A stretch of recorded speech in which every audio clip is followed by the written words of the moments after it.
नमस्कार मित्रों, महाचित YouTube channel में एक बार फिर आपका तहे दिल से स्वागत है।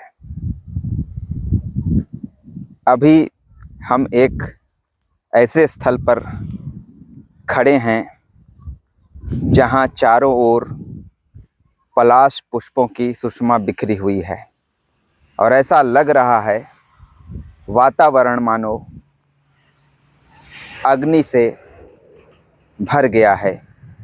यह पलामू का एक इलाका है। पलामू छोटा नागपुर पठार का एक रमणीय प्रदेश है और इसके नाम की जो विभिन्न किंवदंतियाँ या अनुश्रुतियाँ मिलती हैं, उनमें से एक लोकप्रिय अनुश्रुति यह भी है कि प से पलाश, ला से लाह और म से महुआ, इनके आद्य अक्षरों से पलामू शब्द निर्मित है।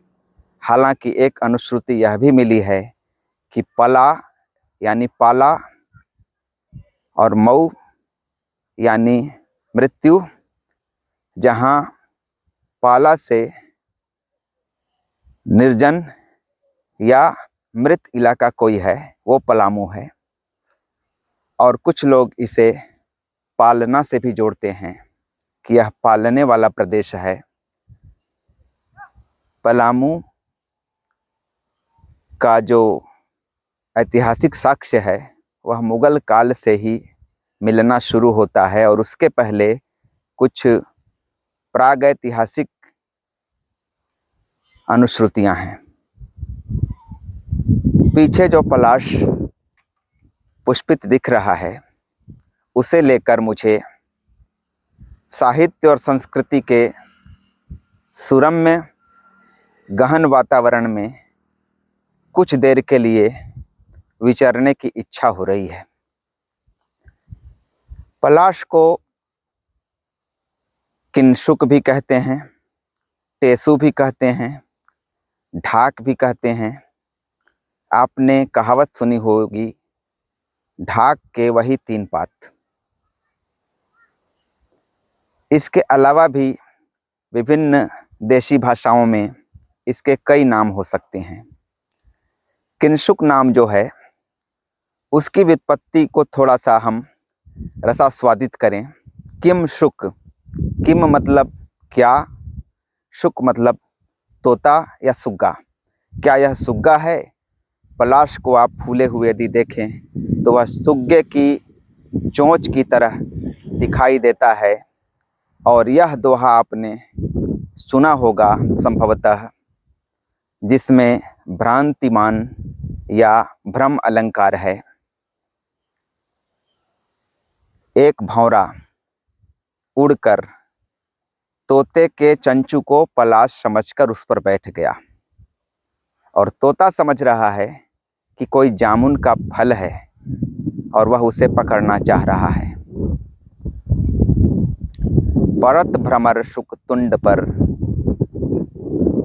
भ्रमधरी कुसुम पलाश, सुकता को पकड़न चाहत, जम्बू फल की आस। पलाश की चर्चा चले और संस्कृत वाङ्मय के अमर चितेरे महाकवि माघ याद न आए, यह कैसे हो सकता है। माघ जो 7वीं-8वीं शताब्दी के मध्य में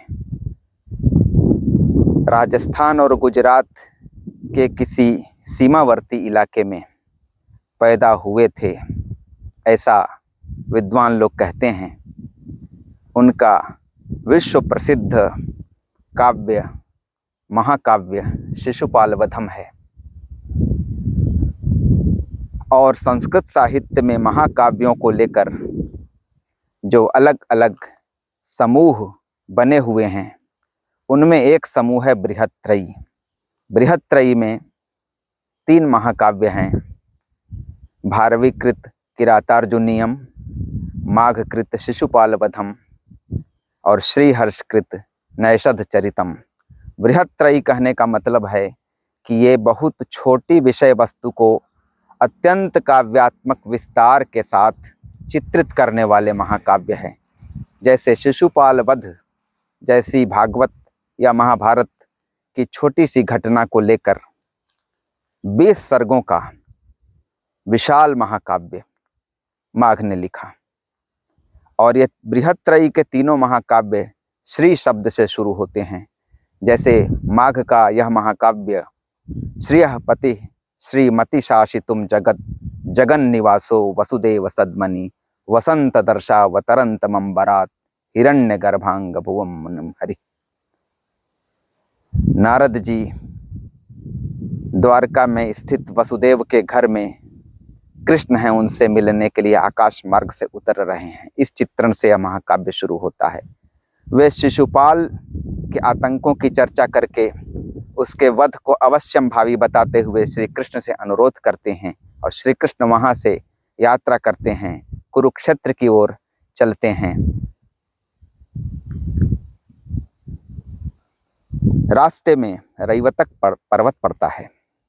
रैवतक पर्वत जिसे हम आज उदयपुर से गुजरात के गिरनार क्षेत्र तक व्याप्त पर्वत के रूप में पहचानते हैं। और उस रैवतक पर्वत की शोभा का कई सर्गों में जो विस्तार से माघ ने वर्णन किया है, उसी में पलाश का एक स्थान पर चित्रण है कुछ इस तरह से। नव पलाश पलाश वनम पुरः स्फुट पराग परागत पंकजम मृदुलतांत लतांत मलोकयत ससुरभिम सुरभिम सुमनोभरै।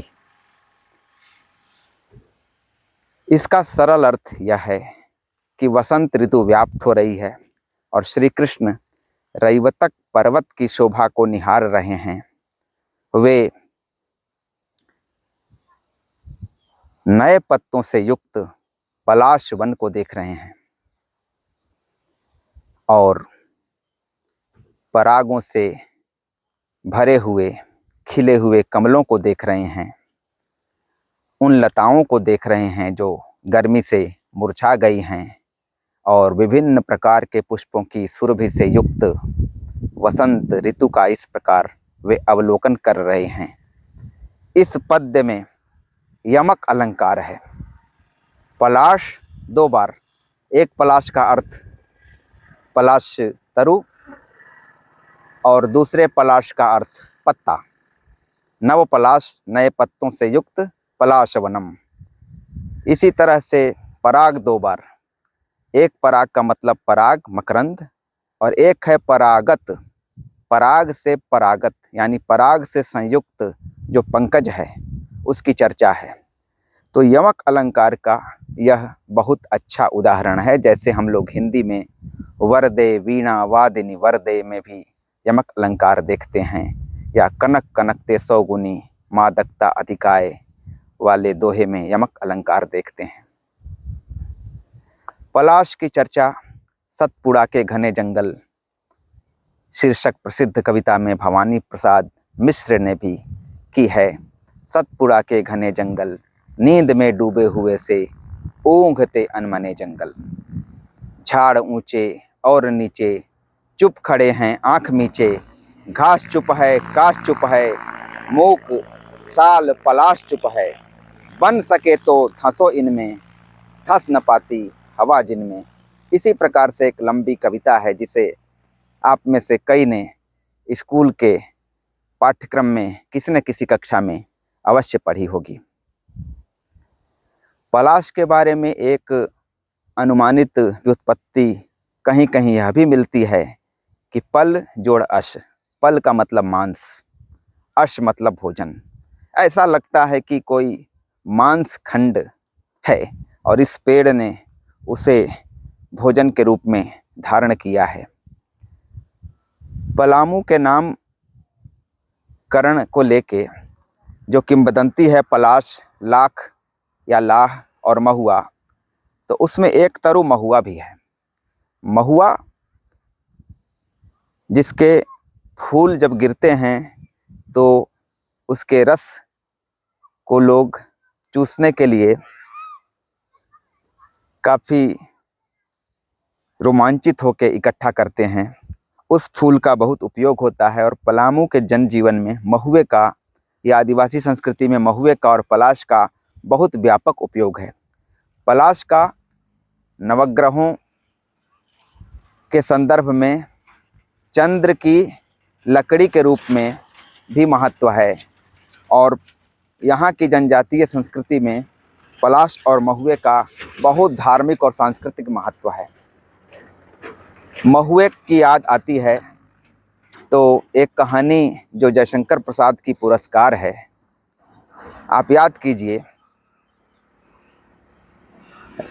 राज्य भक्ति या राष्ट्र भक्ति और व्यक्तिगत प्रेम के द्वंद्व की कहानी है। उसकी नायिका है मधुलिका।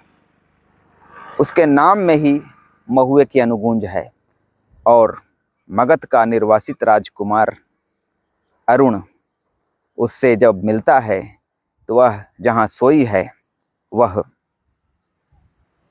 महुए का पेड़ है और लाख, जिसे संस्कृत में लाक्षा कहते हैं, महाभारत में आपने लाक्षागृह की घटना सुनी होगी। यहाँ पलाश, बेर या खैर आदि पेड़ों पर जो लाख नामक कीड़ों के पालने के माध्यम से लाख की खेती होती है, उससे एक बहुत बड़ा व्यापारिक संदर्भ उपस्थित होता है। तो इतनी सी वानस्पतिक चर्चा के साथ पलामू की इस धरती के सौंदर्य को नमन करते हुए मैं यह वीडियो पूरा करना चाहता हूँ और उम्मीद है कि जल्द ही किसी नए विषय पर कोई नया वीडियो लेकर मैं आपके समक्ष उपस्थित होऊंगा। तब तक के लिए नमस्कार।